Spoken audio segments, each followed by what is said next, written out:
good afternoon and welcome to another one of our Pathway webinars. Terrific to have your company, especially at the end of a busy day. I hope today's gone well.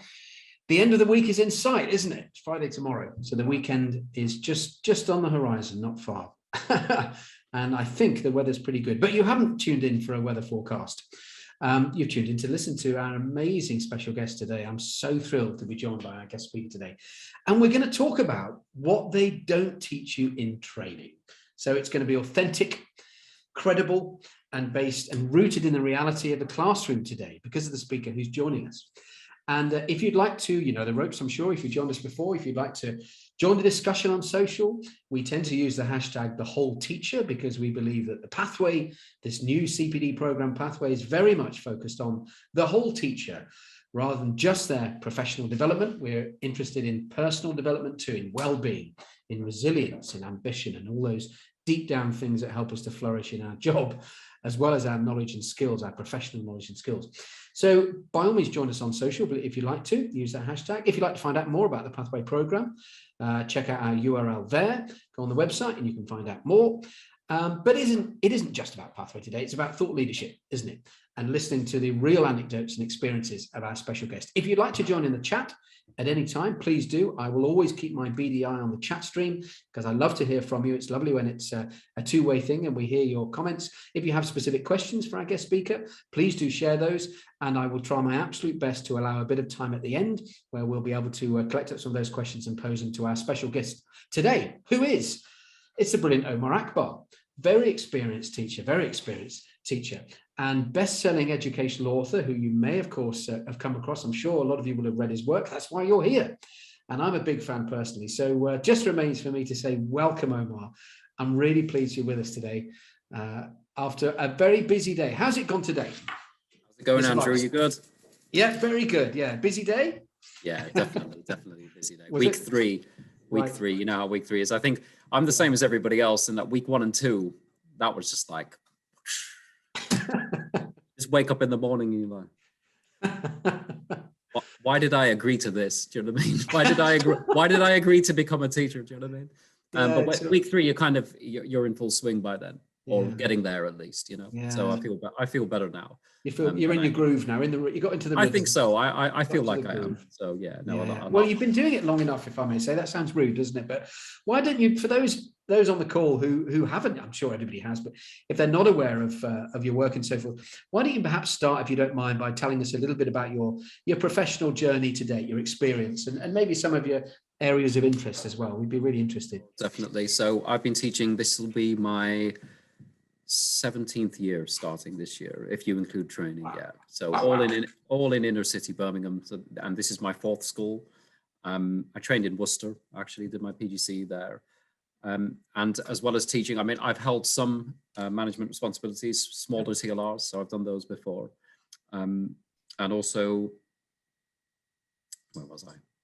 Yeah, excuse me. Yeah, my interest kind of in the teaching field outside of my job is support for NQT. So all my writing, blogs and tweets, even they're all geared towards supporting ECTs.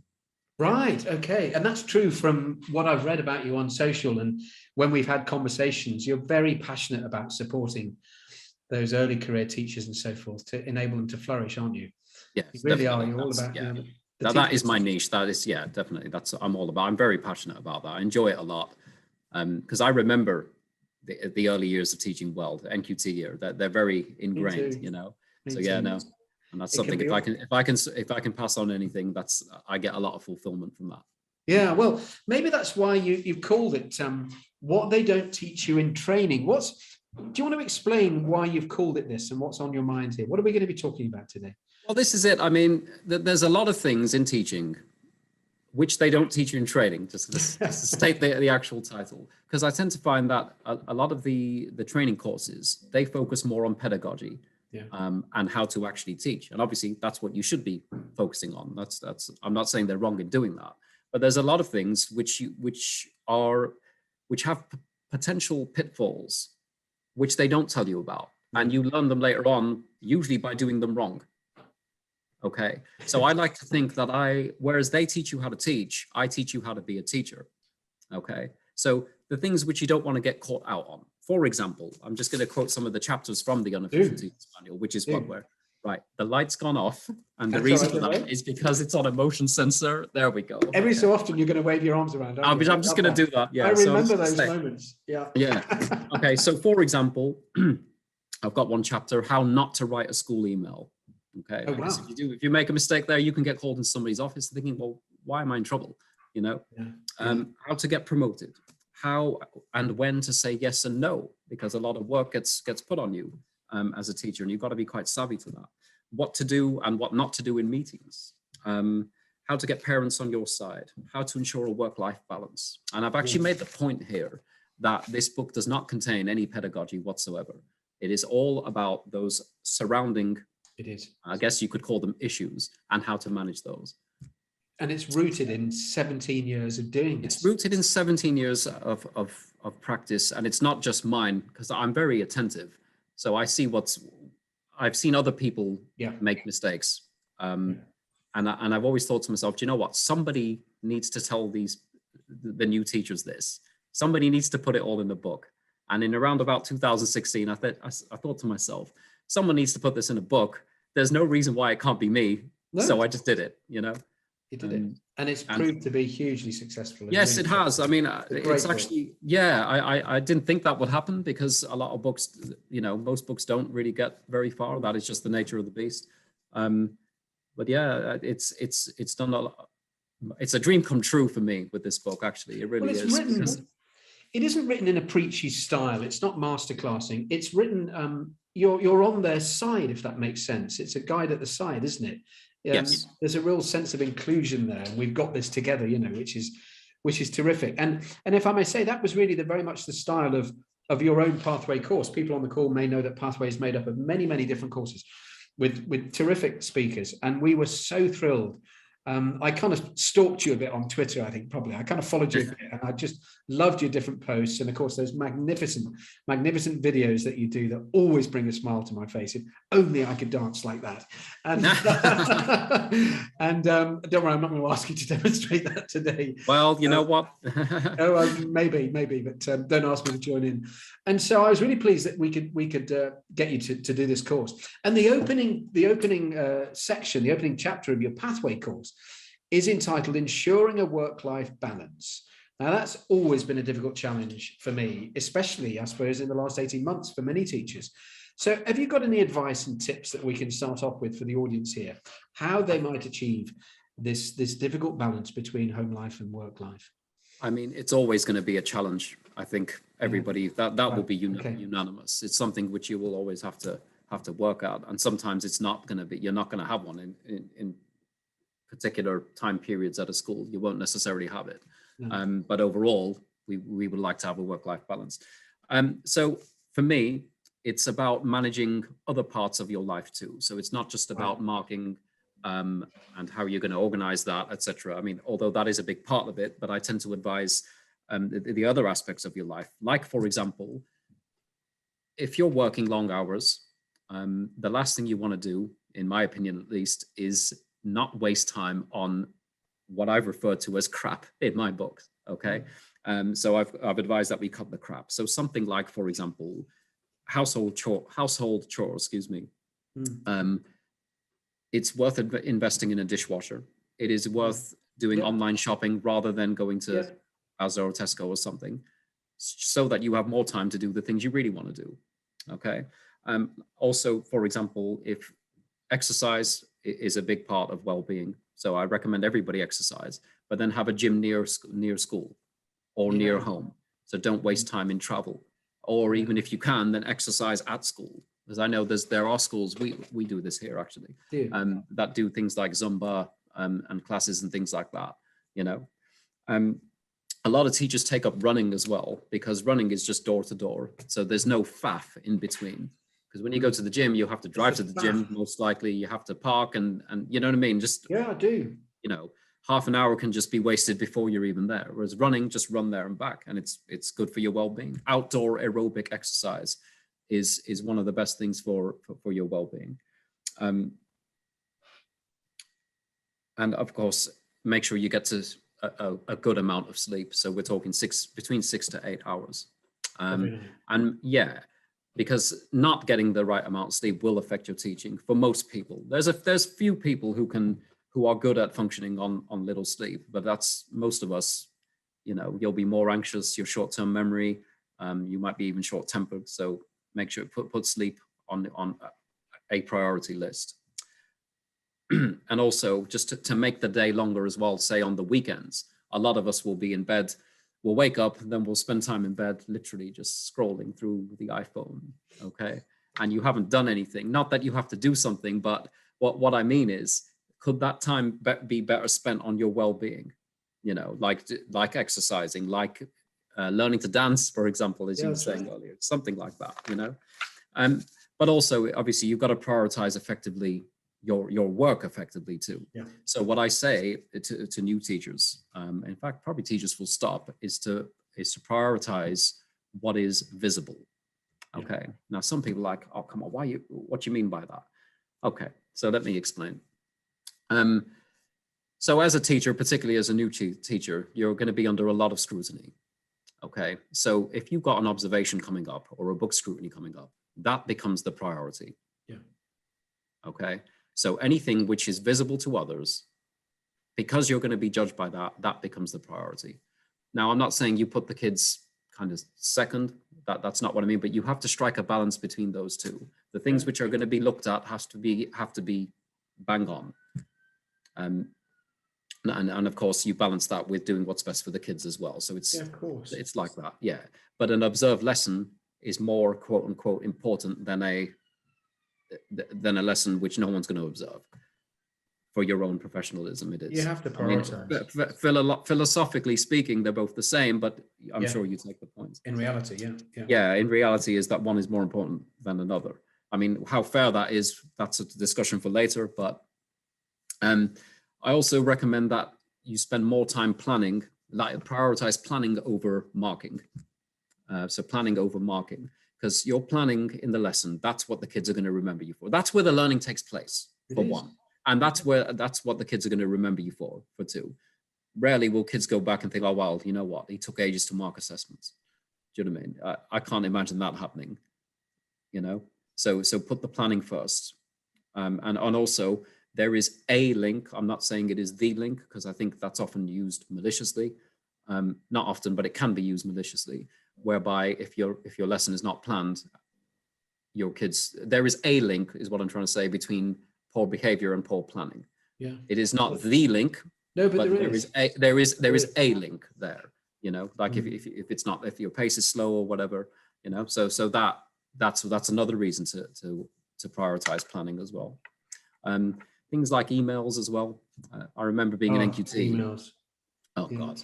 A lot of schools have worked hard to actually reduce them, but that's right.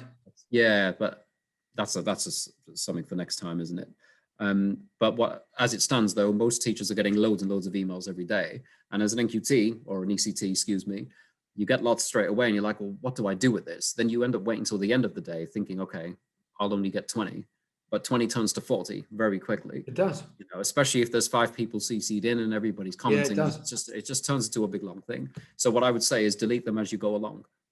Yeah. As you go along. So set time aside. Well, I mean, you haven't got to fix a time, but in your lesson, just go through, yeah, this isn't relevant. So delete the irrelevant ones, then focus on the relevant ones when you've got time to do so. Rather than waiting till the end of the day. Rather than waiting till, or rather what I did, I learned the hard way, rather than waiting till the end of the day, right? I will deal with my emails at the end of the day. No, you can't do that. And most of the time you can't do that. And are you quite self-disciplined about when to turn the computer off and, you know, when to turn emails off? Are you one of those that emails right into the night or not? No, I don't. In fact, I'm glad you brought that up, because I advise that, and I do this myself, to not work, to leave your laptop at school, and to not work at home. Wow. If you can do that, because I know people have got dependents and stuff, so it's not something that can just, you know, be done. Yeah.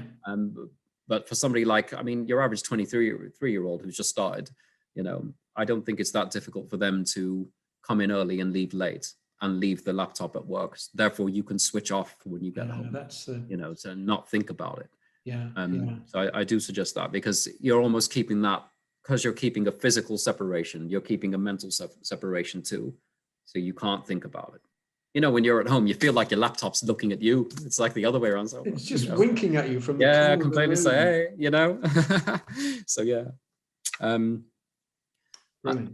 I mean, in terms of working in break times and lunch times and stuff, Yeah, what do you think? breaks are important, because you do need that time just to unwind and talk to your colleagues, because that's You do. schools. You know how schools operate. Everybody's got there has to be a sense of togetherness. Yeah. And if you're working through the break, then you're going to miss out. And if everybody's working through the break, well, that's a whole other story. But I would tend to advise that you don't do revision and intervention and stuff in your breaks unless everybody at that school does it and everybody's doing one session a week. Then you do your one session. But otherwise, don't do it. Don't do it off your own back. No. Well, we're going to come on later in the conversation about how and why and when to say yes and no. So I can't wait for you, because you've got some terrific thoughts on that. And Yeah. fascinating. So you mentioned earlier on in that about lesson observations, actually, preparing for those observed lessons. Now, over the years, you must have both received and conducted lesson observations and book scrutinies, I'm sure. Why don't you tell us, perhaps, if you don't mind, maybe share with us some tips about how teachers can make the most of these opportunities to showcase their practice, because that's really what it should be. And how should we approach that sort of scrutiny, really? How do we remove the fear of that? Because it is a big thing in your early part of your career. It really is. Oh, it is. And I think the observation nerves, I don't think anybody really fully gets over them. I don't think there's very few people who I know who are perfectly fine with somebody staring at them while they're teaching. You know, I'm not, let me just say. It's an odd thing. But yeah, definitely. I think for an ECT, it's about the attitude which they display before the observation. That actually plays a key part. Okay. The ECTs and NQTs, the ones who have not done as well, oftentimes, not all the time, the light's gone off. There we go. All right. They will treat the observation the same way you would treat, say, a PGC observation, in which basically that it's developmental.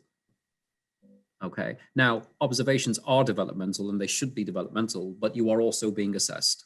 You have to pass an observation as an NQT. Pass, meaning you're being assessed. So your attitude before that should not be one of, oh, okay, I can always have another one.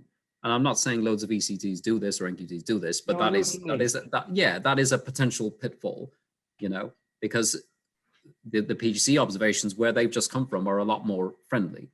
Whereas the NQT ones, they're not as friendly. You're being assessed. Well, it's not really a driving lesson; it's a driving test, isn't it? Well, this is it, isn't it? You know what I mean? So yeah. So the attitude they kind of they display before that has to be one of, okay, I want to do well in this. So for something like, I mean, a lot of schools enforce this anyway, getting your lesson plan checked, writing a detailed lesson plan. Right, okay. Yeah. So detailed lesson plan which shows your thoughts. Okay.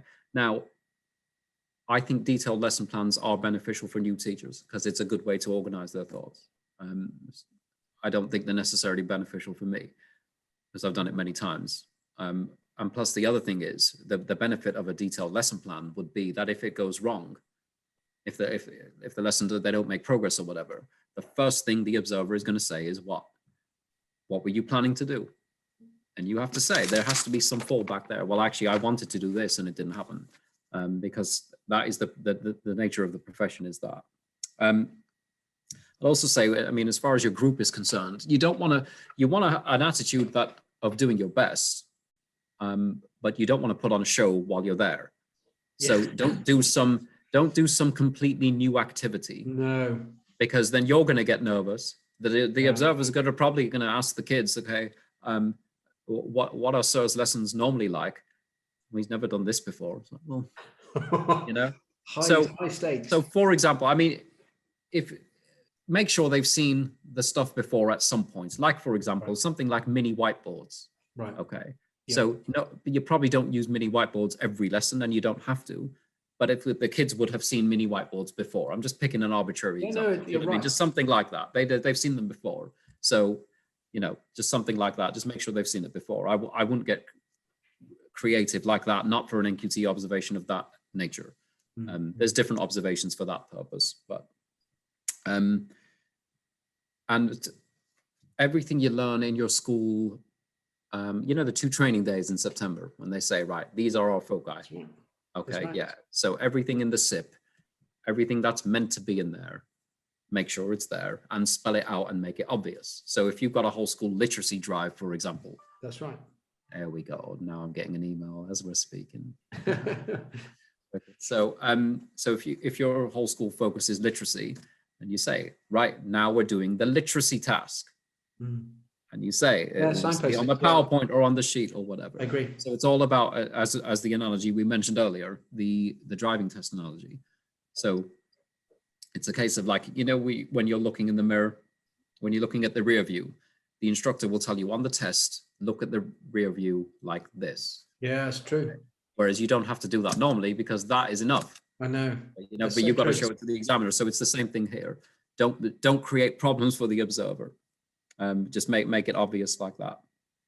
So yeah, those are the main things. So the attitude, the detailed lesson plan, get it checked, no surprises, and make sure everything's kind of. And what do you do when because this has happened to me so many times actually in my earliest part of my teaching career, was when you finish a lesson and then it might not be at the very end of that lesson, it's usually maybe at a break time or something later, that hopefully that same day, when the person who's observing will give you a little bit of feedback. And they will usually open the feedback with, how do you think it went, Andrew? What do you say to that? We're just honest, I suppose. Is that a bear trap or is that a fair question to ask? Right. So I might be reading into it too much. Right. But what they're trying to verify with that question is this person consciously incompetent or unconsciously incompetent?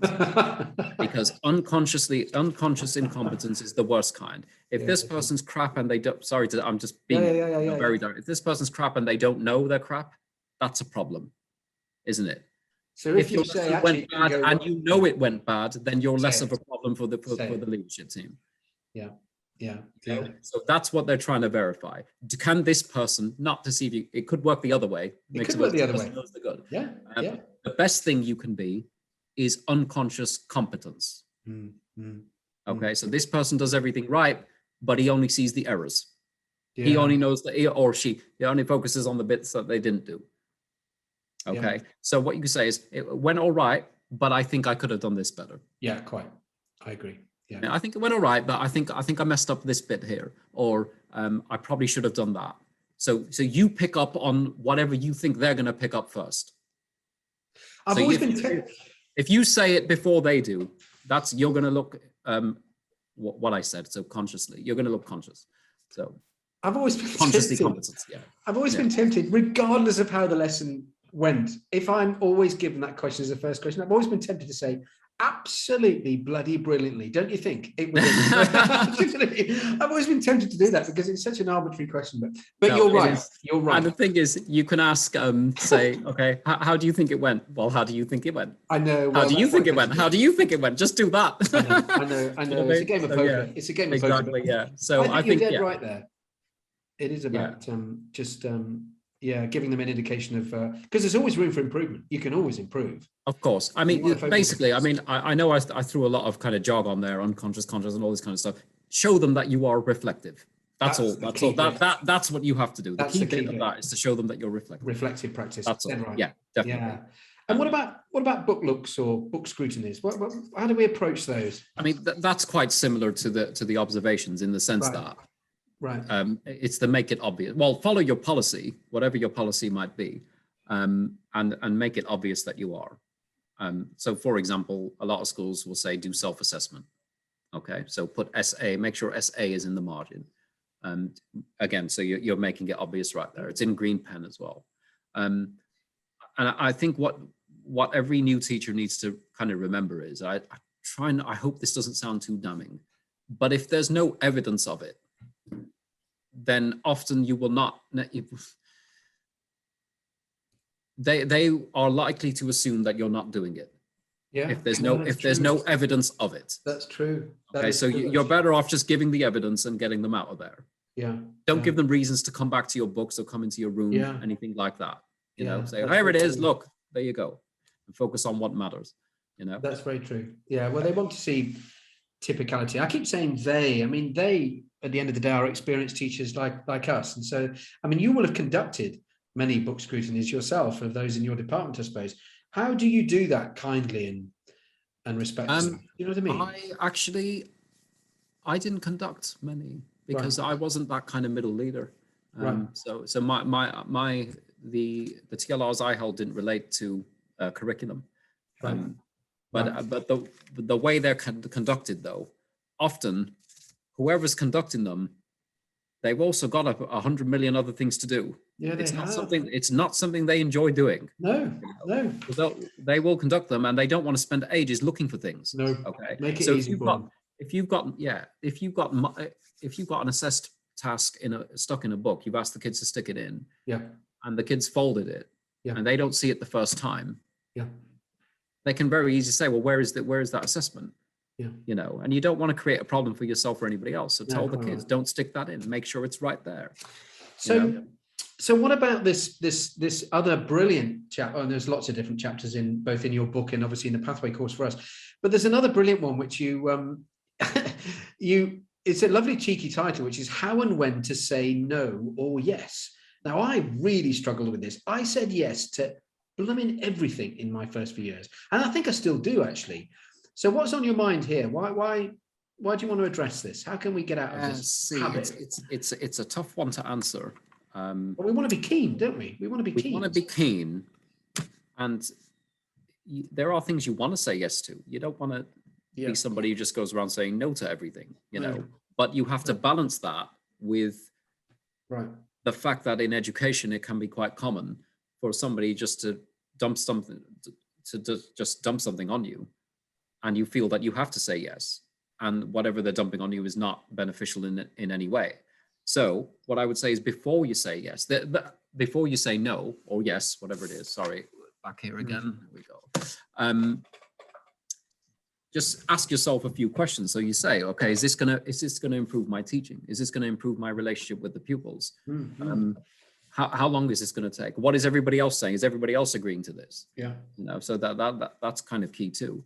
And what I would say is, so let's say a senior leader bumps into you in the corridor and says, "Oh, can I just have a quick?" And before you know it, you've agreed to something. You've agreed to go on a trip in half term, and you have to do the paperwork too for it. It's like, I'm the risk assessment. Like, well, when you said going on a trip, I thought you meant I was going on the trip, not organize the trip. Do you know what I mean? Now you're the educational business coordinator. Just have some phrases ready in your mind. Okay. Yeah. Firstly, don't agree there and then. Oh, right. So, do you mind putting it in an email and get it back to me? I'm just in the middle of something at the moment, you know. There's nothing wrong with that. Something like that. So I'll let you know. I'm unsure at the moment, you know, if you could just put it in an email. The other one, you could say, well, actually, so you don't want to say no outright no, because you don't want to seem like somebody who is, what's the word for somebody who keeps saying no? Just, jobs worth maybe, or somebody who... Just those cynical types who don't want to, you know the types. Because you don't want to look like one of them, and it doesn't make you one of them, but you don't want to be perceived to be one of them. You can say, well, actually, I don't really have time for this at the moment, whatever it is, X, Y, Z. I really want to focus on year 11 at the moment, because there's a few of them underachieving right now. So I want all my energy to that way. You know, so you're saying you're not work shy. You're just choosy about the work you're doing, and you're reasoned with it, well reasoned with it. Also, show initiative in other areas. Like, for example, if you run an after-school club, which doing something you enjoy, and it doesn't have to be something like, I've known people to do boxing, the henna artistry, you know, those dancing, just origami. My friend used to do years ago. Yeah, lovely. Yeah, so it could be something like that. So you then are already somebody who is doing something extra, and you're doing that off your own accord. So people are less likely to approach you with something some benign task like that, you can say, well, actually, do you know what? I can't do that because I'm doing this. Yeah. And you enjoy, and I'm not saying do after school clubs because it protects you from extra work. It's not what I'm saying. I'm saying that can also help. It's just a fact of life. Do you know what I mean? So yeah, so all of that kind of so important. And it makes it easier to say no. Yeah. And what about maintaining good relationships? I remember we had a lot of discussion about this as well when we were filming up in Manchester, your course. It's another important aspect, isn't it, that you offer advice on. Can you summarize for us why you think this is such an important part of teaching, forming really positive relationships with your colleagues as well as the students, and how we might manage those relationships? Because particularly in your early part of your career, it's so fundamental. Yeah, I mean, because I discuss the relationships with colleagues in the unofficial teacher's manual. Excuse me, I go into quite a lot of detail there. Now, with your colleagues, like the ones who are equal to you, so the ones who aren't senior, just like normal colleagues, the reason why it's important to have a good relationship with them is, I mean, firstly, for your own happiness. You know, if you're not getting along with people and they're not getting along with you, you're not going to be as happy at a school. No, you really aren't. Yeah. And it's a lot easier to get people on board with your ideas if they know you and like you and respect you. Because we are in a profession where we do need each other. And I mean, you might say, well, this is all common sense, right? But what happens is people end up kind of ruining relationships by making mistakes. They're not actually horrible people, you know. No. You end up saying or doing the wrong thing, which you didn't know was the wrong thing. This is why I wrote the book, because I've seen this happen. It's like, oh God, you know, she's annoyed at him now, or the other way around. And you think actually all they had to do was just keep their mouth shut on that particular bit. So it's more about what you don't do. So I've mentioned this, like, for example, don't undermine another teacher. In any, like, they might teach different to you, and that's okay.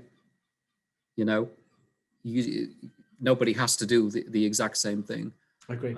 So like if you share a class with a teacher, for example, and the class has told you, well, we don't learn anything in so-and-so's lesson, or we haven't learned XYZ, can you teach us the bit that they missed, or something like that? Because secondary, primary, everybody shares classes. That's a separate contract. You don't get involved in that at all. Right. Okay. I mean, if it's team teaching and all that kind of stuff, you know, that's different. Okay. But generally you don't undermine another teacher like that. It's the boss's job to boss. Okay. So on another teacher, unless you're going to say something positive about their teaching, you don't comment on their teaching. No. And I do actually recommend, if you do hear something positive, send them one email, one line. Okay. Kids said they loved your lesson about this. Yeah, it goes a long way, especially for a new teacher. It goes very affirming. Yeah, so definitely. Definitely. I think that's just don't be a busybody. That's what I'm saying. You know, in essence, that's kind of what it is. Yeah. So big them up, support them, and you've got to be there to listen, because there's going to be times when somebody's just going to ring you and just bend your ear back for 10 minutes straight. And it's like, you just need to listen, and that's all you need to do. So do you think it's things like just sharing resources and stuff. So, you know, if you've got, I've got something on this, you know, so support, and there you go. Do you think it's important to be honest with your colleagues, and who can you be honest with if you're struggling with some aspect of your teaching or behavior management or something? When is the time to do that, and who is the person to do that with? To be honest with your colleagues about, can you ask again? Sorry. When is the best time, and who is the best person to be honest with if you have concerns about your own practice, if you're struggling in one aspect, whether it's behavior management or assessment or planning or marking or something? Who do you have those discussions with? I would personally go to the person you've got the best relationship with. Yeah. You know, I mean, even if you're an NQT, let's say this is an NQT question or ECT. I would discuss it with my other NQT buddies first. Then I'd go to my mentor. Yeah. That's the way around I would do it, because it's useful in teaching just to have that confirmation that it's not just you. Yeah, that's right. You start thinking it's just you. It's not just you. You always you do. know, and it's easy to fall in that trap as everybody stays quiet. So what you do is you have a private conversation. Say, look, I'm feeling like this at the moment, Yeah. or this, I can't control this class. You know, what they like in your lesson, you know, and to make sure. And often that is the best thing you can do for yourself, because 9 times out of 10, you're going to find out it's not just you. It's not just you. It's not just you. It'll be we every. always think it is. You know what I mean? If you've missed something out, for example, I haven't done that yet, or you know, and you're thinking, flipping heck, I haven't done this yet, and everybody else has. They haven't either. They haven't done it either. All right. But you just need that confirmation. So I would talk to fellow teachers first, then somebody above, just to make sure. Yeah. So as well as being a teacher then, a very accomplished, very busy teacher, you're also a best-selling educational author. I don't know how you found it. I don't know how you find the time, really. So why don't you tell us a little bit about these terrific books? The Unofficial Teacher's Manual is just, it's a Bible, frankly. I think it's brilliant. So how can we get hold of them, and how can the audience get hold of you? Oh, there's some links, I think. Bobby's put them in the chat. Oh, brilliant. Excellent. Excellent. So the Unofficial Teacher's Manual, we've kind of talked about that. My most recent, so my latest book is this, Teaching for Realists.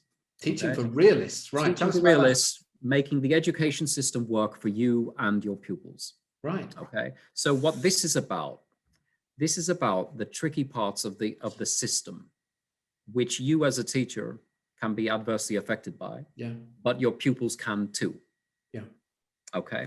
So I'm going to give an example. That's probably the best way to say it. So I've got a chapter here. I'm just going to pick one. How to make the curriculum work. Because the curriculum, one of the main complaints about the curriculum is that it is narrow, inaccessible in places. Okay. So I've given advice there on how to kind of spice up the curriculum. Okay.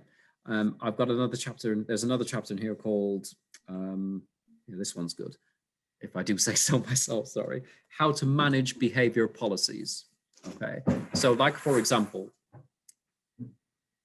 you get taught on the PGC, okay, warning 1, warning 2, consequence, detention, okay? But you find out often, not always, but often when you get to school and you're setting detentions, a lot of detentions, you get called in saying, well, why are you setting so many detentions? And the young teacher will think, well, I'm just following behavior policy. Yeah. So I've written a chapter on how to manage the policy itself, not necessarily manage behavior. Yeah. So there's a way to you need some finesse when you conduct that. You're right. Rather than let the policy manage you. Yeah. Well, this is it. I think so. There's another chapter in here called how to build positive relationships with your pupils. I think the school system, they will talk a lot about relationships. That you have to have a good relationship with your students, with your pupils, but they won't tell you how to form them. And I think that takes an experienced teacher to tell. It does actually, which is what I've done there to guide you through that. Yeah, yeah. And I think often PGC students, they don't know the level of data and targets because they're kind of shielded from that when you're a student, mostly shielded from it. So I've got a chapter here, how to manage all things data. Because the pressure for data, that can affect not only you, but the pupils as well. Because there's kids who for years are told you're underachieving. You know, red, always red, you're underachieving. You know, I wouldn't want to be the teacher who has to kind of lower their self-esteem, because that's what you'll end up doing. There is a way to speak to a child. There is specific things you can do and not do to help that child. So we talked about that. Also, I've got another one here, how to survive against the Ofsted odds. Because Ofsted, again, new teachers are somewhat protected from that. And that can be horrible. People leave the profession because of Ofsted. Yeah, you know? I'm sure, of course. So it's a good idea to know what to expect and how to manage that. So, well, you've certainly got their back. You've certainly got teachers back actually in your books. I think there's a real sense of reassurance there actually. Without patronizing or preaching. So I think you've got that balance beautifully, actually. And people can follow you on Twitter as well, can't they? At unofficial OA. Is that right? Yes, definitely. At unofficial OA. I also Instagram at the Unofficial Teacher's Manual. There's also a Facebook page, the Unofficial Teacher's Manual. I named them all Well, after my first book. I didn't think anything that happened after that was kind of like, I didn't think that would happen. So I've just kept the same name, which is the title of my first book. I think it's richly deserved because it's authentic. It really is. It's from the heart as well. Actually, I've met you. We've had discussions up in Manchester, and it's heartfelt, isn't it? It runs deep with you. I think you're very keen to support people in this profession and help them to stay in it longer than perhaps they might. Yeah, that's thank the key you. piece. Yeah, no, that's definitely the case. So it'll be 20 years soon. hang on. 17. Yeah, probably another 4 years. Yep. Brilliant. 25 to 45. Yeah. Hundreds of students will have benefited from that. They're the ultimate beneficiaries, aren't they, at the end of the day? And they would have been very lucky to have had you as their teacher. So terrific. So thank you from Rose. A comment from Rose. This is the best teacher session I have attended since 1989, and I've attended a lot. There you go. Wow. Thank you so much, Rose. Rose, we really thank you for that. Thank you for your company today, and thank you for saying that. I think that's lovely, and quite right too. Well said. I hope that's in some small way is a thank you for everybody. And other people have said, yeah. Brilliant. Thank you. Listen to wise words from Nettie. Thank you, Nettie. And thank you for your company. Brilliant. Right. Well, I'm just going to spend about 5 minutes talking everybody through, just talking a little bit about the Pathway program. You don't have to stay. If you're able to stay on the call, please do. But I want to say thank you to you, Omar. I really do, for not only for now, but for all the work that you're doing, working behind the scenes to support early career teachers and help them to flourish. And that's down to you. So get another book out soon. Oh, brilliant. Thank you so much, Andrew. So how was it? All good? Or? Terrific. Yes. Thank you very much. It was super. We're going to, I think there's a few on the call now. So I'm just going to go through Pathway, if that's okay. Is that all right? And then I'll give you a quick call. So thank you very much for joining us. Yeah, Omar. brilliant. Thank you so much. Thank you. Well, if you're able to stay on, terrific. You're very welcome to stay with us. Thank you very much for your company today. I'm just going to spend no more than 5 minutes just telling you a little bit about the Pathway program. If you're interested to know more, Omar is one of the brilliant course leaders on this program. It's an online program of CPD, but it's unlike any other because it is focused very much on your personal development as well as your professional development. And before I get to that, I'm just going to very quickly tell you about the brilliant Guy Dudley, of course, who I have regular Pathway sessions with, head of advice, no less, at the NAHT, on the phone to head teachers and senior leaders every day, spoken to thousands of school leaders over the years. And I have regular catch-ups with him, same format, lovely chat. And we have lots of comments and chats and questions from people on the call. So do join us on the 28th of September, same time, 4 o'clock sharp, it will be 28th of September, and we'll be with Guy Dudley to talk about advice for the current times. We always try and keep it very, very current and very up to date. And we send lots of questions to Guy on the spot, and he never fails us. He always has answers for them. So a terrific gentleman. So join us for that if you can.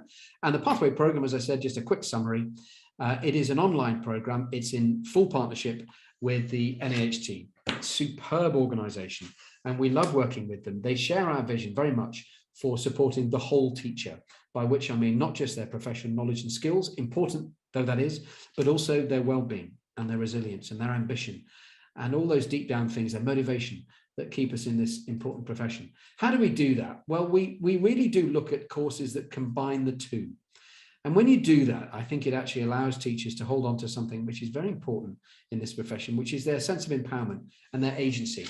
A lot of people think it's autonomy. I don't think it is, that teachers don't wish to be told what to do in their rooms. I don't find that's the case at all. I think it's actually agency, which is reflective practice, knowing that you've got it, knowing that you've got the skills that you need and the attitudes that you need, and you're having an impact. So Pathway is designed to help you to see your impact in the classroom. That's why it's different. It's not masterclassing, telling you how to teach because you're currently teaching, it isn't good enough. It isn't like that. It's much more enabling you to have the tools to help you to reflect. And we do it in the following way. We orientate your career with a motivation plan, skills auditing, career mapping, and then we navigate your way to success using multiple different online CPD courses, which you can do at in your own pace, at your own time, or perhaps in a PPA afternoon or a free period if you get them. Over the course of a half term, you might be able to complete one whole course. There are many, many courses in Pathway.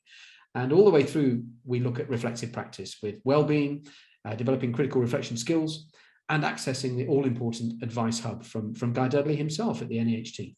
So a little bit more detail on that. When you put those three together, I think it's a different offer.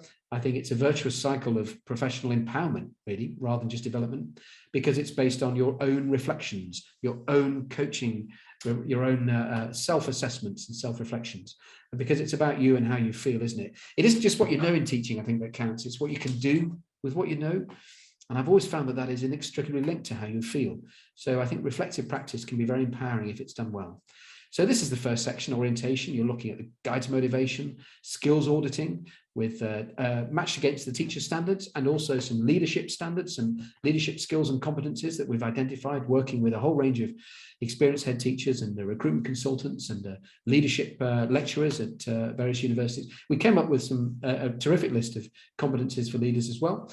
And you self-assess yourself against those, and you can keep coming back and changing them. Then we have a career map where you can write down the different aspirations that you have in this important profession and hold on to those. And also your health and well-being goals. How are you going to stay fit and healthy, and how are you going to maintain positive mental health and well-being in the years ahead? All important part of being you, supporting the whole you, if you like. A suite of different online CPD courses, each one based on the idea of films, recorded discussions, thought pieces, written thought pieces, and then coaching questions for reflection throughout. So every course is made up of various units, including Omar's brilliant course.